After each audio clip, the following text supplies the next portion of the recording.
Unit 3 last lecture 10મું lecture. Title છે comparison and applications of 8085 and 8051. અહીં આપણે માઇક્રો પ્રોસેસર અને માઇક્રો કંટ્રોલરની કમ્પેરિઝન કરીશું અને અમુક એપ્લિકેશન્સ 8051 માટે જોઈશું. કમ્પેરિઝન ફીચર્સ ઓફ 8085 એન્ડ 8051 એટલે કે સ્ટુડન્ટ કમ્પેર કરી શકશે કે 8085 અને 8051માં કયા ફીચર્સ છે. સ્ટુડન્ટ આઈડેન્ટિફાઈ કરી શકશે કે બંનેમાં શું કોમન છે માઇક્રો પ્રોસેસરમાં અને માઇક્રો કંટ્રોલરમાં, અને આપેલ એપ્લિકેશન માટે ઇન્ડસ્ટ્રીયલ એપ્લિકેશન માટે જોઈતી એપ્લિકેશન માટે જે તે અપ્રોપ્રિએટ માઇક્રો કંટ્રોલર સિલેક્ટ કરી શકાય.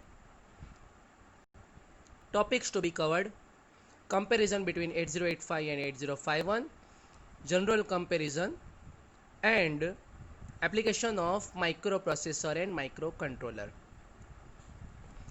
કમ્પેરિઝન આપણે સરખામણી કરીએ કે 8085માં અને 8051માં શું ફરક છે. આપણે બંને વસ્તુ સારી રીતે ભણી ગયા છીએ. ફીચર્સ છે, અહીં તમને એક વસ્તુ કહી દેવા માંગુ છું કે આ સ્પેસિફિક કમ્પેરિઝન છે. અહીં 8085 અને 8051 પૂરતી કમ્પેરિઝન છે જે એના સ્ટ્રક્ચરલ ફીચર્સ પર આધારિત છે.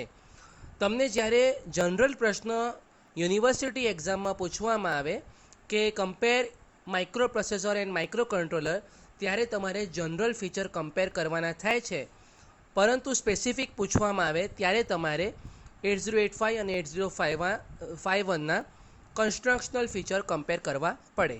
વધી આગળ, બંનેમાં ટોટલ પિન આપણને ખબર છે 40 છે, એડ્રેસ લાઇન બંનેમાં 16 છે, ડેટા લાઇન્સ 8 છે, ઇન્ટરપ્ટ પિન 5 પિન છે, 2 છે. 8051માં આગળ આપણે જો કુલ 6 ઇન્ટરપ્ટ છે, પણ પિન છે એ 2 પિન છે ઇન્ટરપ્ટ માટે. 8 બીટ રજિસ્ટર 5 રજિસ્ટર 8085માં. હાલ આપણે રિકોલ નથી કરતા, તમે યાદ કરો કે કયા 5 રજિસ્ટર હતા, એને એનલિસ્ટ કરીને યાદ કરવાનો પ્રયાસ કરો. અને અહીં કુલ 34 તમને 8 બીટ રજિસ્ટર મળે. આગળ વધીએ. 16 બીટ રજિસ્ટર 2 હોઈ શકે અથવા 5 હોઈ શકે, કારણ કે તમે સ્ટેક પોઇન્ટર, ડેટા પોઇન્ટર ઘણું બધું 8085માં ભણ્યા. આપણે બહુ સ્પેસિફિક નથી જતા, એટલે કે ઇન જનરલ તમે 2 લખી શકો. અને 8051માં 2 16 બીટ રજિસ્ટર છે. સ્ટેક સાઇઝ એમાં ફિક્સ નથી 8085માં, અને અહીં 128 બાઇટ છે. આપણે મેમરી ઓર્ગેનાઇઝેશન વખતે જેની ચર્ચા કરી હતી. ઇન્ટરનલ રોમ 0 રોમ હોય, કારણ કે આપણે 8085માં externally we are using memory, અને 8051માં 4 KB હોય. રેમ 0, આપણે 128 બાઇટ હોય 8051માં. એક્સટર્નલ મેમરી 64 KB સુધી એડ્રેસેબલ છે, કનેક્ટ કરી શકો, અને 8051માં 128 કિલોબાઇટ તમે એડ કરી શકો. ફ્લેગ રજિસ્ટર 5 બીટ છે, જે ફ્લેગ માટે સિગ્નિફિકન્ટ છે, અને 8051માં 4 છે જે સિસ્ટમ દ્વારા ડિફાઇન ફ્લેગ છે. એટલે કે બીજું એક છે જે યુઝર માટે છે, એટલે એને આપણે અહીં ગણતરીમાં નહીં લઈએ. અને ટાઈમર્સ અહીં 0 છે, અહીં 2 ટાઈમર્સ છે. આપણે ટાઈમર કાઉન્ટર્સ લાસ્ટ લેક્ચરમાં સ્ટડી કર્યા. પેરેલલ પોર્ટ્સ 0 પોર્ટ્સ હોય, અહીં આપણને ખબર છે there are 4 પોર્ટ્સ. સિરિયલ પોર્ટની વાત કરીએ તો અહીં 1 સિરિયલ પોર્ટ છે, અને અહીં પણ 1 સિરિયલ પોર્ટ છે. તો આ કમ્પેરિઝન છે જેની આપણે ડિટેલમાં ચર્ચા કરી છે. તમે આ લિસ્ટ પરથી પર્ટિક્યુલર નામ લખવાનો પ્રયાસ કરજો કે કઈ લેટેસ્ટ છે કે ડેટા લાઇનમાં શું છે, ઇન્ટરપ્ટ પિન કેટલી છે. તમે એનલિસ્ટ કરશો તો જેથી તમે MCQ પૂછાય તો તમે આનો એટેમ્પ્ટ કરી શકો છો અને વધારે સારી રીતે સમજી શકો છો. અહીં આપણે સમયના અભાવે ડિટેલમાં ડિસ્કશન કરેલ નથી. કમ્પેરિઝન કરીએ micro processor and micro controller. used for dedicated system with the connection of external device like ROM, RAM and peripheral. Micro processor હંમેશા ડેડિકેટેડ સિસ્ટમ માટે યુઝ થાય છે અને બીજી બધી ડિવાઇસીસ અને રેમ અને રોમ આપણે એક્સટર્નલી કનેક્ટ કરીએ છીએ. માઇક્રો કંટ્રોલરમાં મોટાભાગે ઇનબિલ્ટ કહીએ છીએ, આપણે ખબર છે કે એને આપણે ઓન ચિપ કમ્પ્યુટર પણ કહીએ છીએ. Many instruction R available with external activities. તમે માઇક્રો પ્રોસેસરની ઇન્સ્ટ્રક્શનનો અભ્યાસ કરો તો તમને મોટાભાગે એક્સટર્નલ એક્ટિવિટીઝ સાથે સંલગ્ન ઇન્સ્ટ્રક્શન મળશે અને માઇક્રો કંટ્રોલરમાં મોટાભાગે ઇન્ટરનલ એક્ટિવિટીઝ સાથે સંલગ્ન ઇન્સ્ટ્રક્શન મળશે. માઇક્રો પ્રોસેસરમાં ઘણી ઓછી ઇન્સ્ટ્રક્શન બીટ ઓરિએન્ટેડ છે. અહીંયા ઘણી બધી ઇન્સ્ટ્રક્શન બીટ ઓરિએન્ટેડ છે, જેથી તમારી યુઝ કરવાની ક્ષમતા પ્રોગ્રામિંગમાં ડિફરન્ટ લોજિક ડિફાઇન કરવાની પોસિબિલિટીઝ વધી જાય છે, એટલે કે બીટ એડ્રેસેબલ ઇન્સ્ટ્રક્શન હોઈ શકે.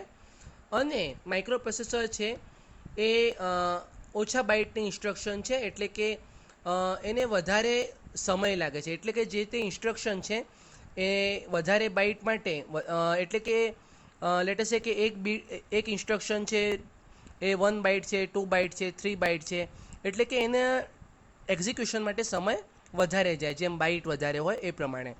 અહીંયા તમે બીટ ઓરિએન્ટેડ પણ ઇન્સ્ટ્રક્શન છે એટલે સમય ઓવરઓલ તમે ઓછો લઈ શકો છો, એટલે એક્ઝિક્યુશન ટાઈમ થોડો ફાસ્ટ હોય છે.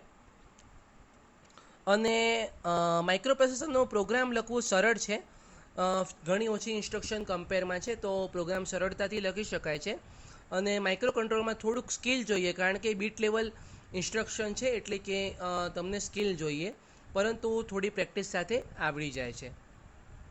એપ્લિકેશન્સ જોઈએ માઇક્રો કંટ્રોલરની, કે સ્મોલ લેવલ એપ્લિકેશન્સ હોય, તમે માસ પ્રોડક્શન લઈ લો, ટોયસના પ્રોડક્શન લઈ લો, ઇન્ડસ્ટ્રીયલ એપ્લિકેશન લઈ લો, ઘણી બધી એપ્લિકેશન્સમાં માઇક્રો કંટ્રોલર યુઝ થાય છે. અને available from 4 bit to 32 bit. આપણે 64 બીટના જનરલી માઇક્રો કંટ્રોલર અવેલેબલ નથી, તમે સર્ચ કરીને જોજો. મોટાભાગે 32 બીટના અવેલેબલ છે મેક્સિમમ. એના ઘણા બધા કોન્સ્ટ્રેન્ટ છે, એની આપણે અહીં ચર્ચા કરવી નથી, પરંતુ 4 બીટથી 32 બીટ સુધીના માઇક્રો કંટ્રોલર માર્કેટમાં અવેલેબલ છે. દરેકની જુદી જુદી એપ્લિકેશન્સ હોઈ શકે, આપણે જોઈએ. 4 બીટની વાત કરીએ તો ઓછી કિંમત થાય છે, માસ પ્રોડક્શનમાં ઉપયોગી છે. દાખલા તરીકે રમકડાનો ટોયસની ફેક્ટરીમાં માસ પ્રોડક્શન, એમાં તમે 4 બીટ માઇક્રો કંટ્રોલર યુઝ કરી શકો છો. અને નીચે આપેલ એક્ઝામ્પલ એ 4 બીટ માઇક્રો કંટ્રોલરના એક્ઝામ્પલ છે. 8 બીટની વાત કરીએ તો ટેમ્પરેચર કંટ્રોલ, જેમાં પેરામીટર થોડાક વધારે હોય, temperature control, parameter monitoring, TV etcetera, quick control, જ્યાં થોડાક વધારે પેરામીટર આવી શકે. અને નીચે એના એક્ઝામ્પલ આપેલા છે. 16 બીટની વાત કરીએ તો ઉપર કરતાં વધારે થોડાક સ્પેસિફિક પેરામીટર, ક્વિક કેલ્ક્યુલેશન આવતી હોય, ઘણી બધી બેકએન્ડમાં કેલ્ક્યુલેશન હોય માઇક્રો કંટ્રોલરના પ્રોગ્રામિંગમાં, તો એ સમયે 16 બીટ તમે યુઝ કરો તો સ્પીડ સારી થઈ શકે, એટલા માટે 16 બીટ વપરાય છે. તો નીચે એના એક્ઝામ્પલ છે. અને 32 બીટ છે એ હાઈ સ્પીડ અને હાઈ એફિશિયન્સી અને ઘણા બધા ઇનપુટ્સ પેરામીટર સાથે તમારે ડીલિંગ કરવી હોય, રોબોટિક્સ છે, ટેલિકમ્યુનિકેશન છે, એ વખતે એનો યુઝ કરવામાં આવે છે. અને નીચે એનું એક એક્ઝામ્પલ આપેલ છે. તો આ જે છે તમારા માટે એક ઇન્ફોર્મેટિવ કહી શકાય કે 4 બીટ, 8 બીટ, 16 બીટ અને 32 બીટમાં બેઝિકલી અથવા ફંડામેન્ટલી શું ડિફરન્સ હોઈ શકે. વધુ માહિતી માટે તમે નીચે આપેલા મોડલની જે ડેટા શીટ છે એનો અભ્યાસ પણ કરી શકો છો. તો આપણે અહીં શું જોયું, આપણે 8085 અને 8051ની કમ્પેરિઝન જોઈ, અને તમે એનો પેન લઈને, નોટ લઈને બેસીને પ્રયાસ કરજો કે તમે પિનને લિસ્ટ કરીને આઈડેન્ટિફાઈ કરી શકો, કારણ કે મેં દરેક વસ્તુ સ્પેસિફિક ડિટેલમાં અહીં ચર્ચા કરેલ નથી, કારણ કે આગળ ચર્ચા થઈ ગયેલ છે. અને આપણે જનરલ એપ્લિકેશન્સ જોઈ અને માઇક્રો કંટ્રોલર અને માઇક્રો પ્રોસેસરની કમ્પેરિઝન પણ જોઈ. આશા છે તમને ખ્યાલ આવ્યો હશે. Thank you and keep learning.